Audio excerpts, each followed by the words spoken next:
Magandang araw mga kaibigan. Bigyan natin ngayon ng reaksyon itong pinaka-latest na post ni Secretary Juan Ponce Enrile.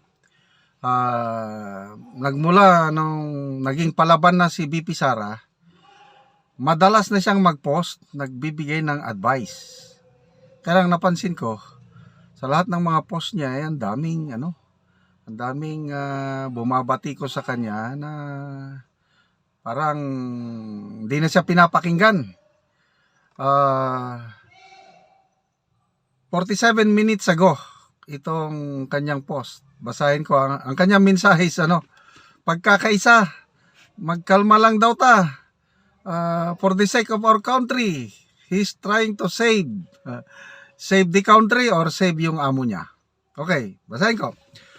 We have to keep our heads and our equanimity for the sake of our country's peace and order, so that we can move on as one people in one country under God. Di ba? Ang sarap pakinggan. Heads, bow down. Yung kalmado lang daw, wag masyadong hot. Let us, in the meantime, sublimate our individual personal desires, interests, and disgust for the common good of our people, so that the safety and progress of our country will not be jeopardized. Wow! Palakpakan naman natin si Secretary Enrile. Ang ganda itong advice niyang ito. But tingnan natin kung may naniniwala sa kanya mamaya based on the comments section. Diyan mo makikita yung...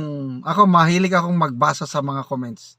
Dahil nandyan yung sentimento ng taong bayan, ng netizens. So, kalimutan daw mga personal interest. Sino bang may personal interest dito? Tapos ang mga sublimate, kalimutan. Disgust. Yun daw, pagkadismaya natin, kalimutan daw. Ang daling magsabing kalimutan, sublimate. Okay, tuloy. The world is not stable at the moment. It is turbulent. Correct. Buong mundo, hindi lang ating bansa, nagkakagulo. Let us not add to it our divisiveness. We have 2 national elections coming. Sinasabi niya, hintayin niyo ang eleksyon. Let us wait for those 2 events to settle our individual, group, and party interest. Let us believe, respect, support, and defend our constitutionalism. However feeble we think about it, I honestly think that is the path we ought to follow. Okay, bago ako magbasa sa mga comments, ako nang mag-comment. Secretary Enrile, I have very high respect for this man. 100 plus years old na siya. Kaya binabasa ko palagi ang kanyang mga post. Kaya lang parang hindi na napapanahon itong mga advice niya. Yung sinasabi nyo, Secretary Enrile, na defend our constitutionalism. Anong ginawa sabihin mo ito sa mga congressmen? Kay Speaker Martin Romualdez, anong ginawa nila? Charter change. Excuse me. Niloko nila ang mga nasa laylayan, pinangakuan nila ayuda, magperma lang. Kung di magperma, walang ayuda. Para lang baguhin ang constitution natin. Sinabihan nyo ba si Speaker Martin Romualdez? Sinabihan nyo ba ang mga kongresista? Anong ginawa ng Pangulo? Payag din siya. Kasi, sabi niya, gusto na ng Pangulo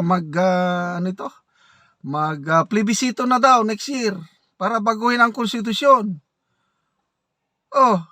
Sinabihan nyo ba sila? Defend the Constitution. Wala, tahimik kayo. Ngayon na napuno ng taong bayan, saka kayo mag-advise ng kalmado lang. Medyo nakakaano na rin. Okay, magbasa tayo ng mga comments ha. Dito mo na makikita yung sentimento ng taong bayan. May nakikinig pa ba kay Secretary Enrile? Meron bang sumaludo sa kanya? Yes. Manong, Lolo, Honorable Enrile, yes. Susunod kami dyan. Kalmado kami. Meron ba? Basahin natin. Ang daming comments dito. Halos lahat. Puros batikos kay Secretary Enrile. I don't know kung nagbabasa ba ng comments section si Secretary Enrile. Parang hindi.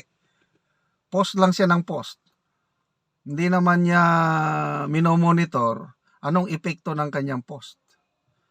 Ang communication po is two-way process. Magsabi ka, dapat malaman mang feedback. So ito na po ang feedback ng mga nakabasa sa kanya. Franchi Perez, tell me, who is crazy with their personal ambitions? Kasi may pinaparinggan siya na mayroon daw ambisyoso na gustong magpresidente kagad. Sino ba yun? Your lies, sinungaling. Your lies is as old as you are. You called it divisiveness. We call it quits. We vote for a continuity of government, not robbery in daylight. People are fed up with you and your government. Just rest, old man. In pieces you'll be. Grabe. Franchi Perez. O diba? Hindi naniniwala itong comment nito. Ito naman, FC Chavez. After 2 years, the Filipinos had seen who is causing trouble to our country. And it is BBM, Lisa, and Martin. They must go. And it is non-negotiable. Oh, wala na, Manong Johnny. Yung cool down, wala na. Kasi, sino ba yung nabasa kong nag-comment? Si E.B. Hugalbot. Ang nag-advise daw kay Pangulong Marcos, let's cool down. Palamigin ang sitwasyon. Si Secretary Enrile. At it seems, naniwala ang Pangulo. Kaya yun, nag-message siya sa mga congressman na itigil ang impeachment kasi hindi maganda para sa bansa. That's part of cooling off according to E.B. Hugalbot. So, non-negotiable, sabi naman ni si Chavez. Tapos na. We call it quits, sabi ni Franchi Perez. Ito, Alex Pipito Bahaw. Mr. G.P. Enrile, please advise your President, BBM, to fire Martin and control his wife. Ito palagi ang nababasa kong comments. Ang nagpapagulo, Martin Romualdez and the First Lady. Fire them! I only voted BBM because of Inday Sara Duterte. I was with you. I was with you in EDSA in 1986. And I hope you're still the same. GPA that we idolize. You're already more than 100 years old. And I hope that on these remaining days of your life, my idol will be the same as in 1986. Ito, medyo bumibilib pa kay GPA. Kailang may advice. Ang nagpapagulo, Martin and Lisa, tell it to your president, fire them, control your wife. So magandang advice. Jeff Morales, move on. Kasi yan ang gusto ni Secretary Enrile. Kalimutan na daw natin ang ating mga disgust. Yung nadismaya na. Huwag na daw madismaya. Let's move on. Hintayin daw ang eleksyon. Okay. Move on. Better tell that to Martin and his Tamba alalays. They said in the recent interview that they will not follow, influence, nor be dictated whatever Bongbong Marcos opinion. Ano yung opinion na yan? Yung stop the impeachment. Hindi susunod ang mga kongresista. Tuloy. May asim pa ba si Pangulo? Parang wala na, Manong Johnny. Itong mga advice mo, may asim pa ba? Naghanap ako ng mga comments dito na naniniwala sa'yo. Wala pa akong nakita. Alan I. Navarro, please tell exactly what you said to the Malacanang occupant and his wife. Please also include his cousin. The same thing. Don Pati Di Canseco. People will not remain cool unless your president will answer all the abuses he has done. Okay, so Timothy Medrano, spoken like true Komi. Cede your power to us. Turn up your brains for the sake of the common good. That, Komi, yung mga makakaliwa. Rosemary Arcadio, sabi niya, for as long as we have an incompetent president and extremely corrupt leaders and their cohorts, people will not stay cool. At this moment, only the oligarchs and those in power are happy, while majority of the people are suffering and our leaders don't give a damn. So may mga nabasa pa ko dito na mabuti sa iyo, Secretary Enrile, nasa mansyon ka, mayaman ka na, kami dito naghihirap, kaya hindi kami titigil, magreklamo kami, magingay kami.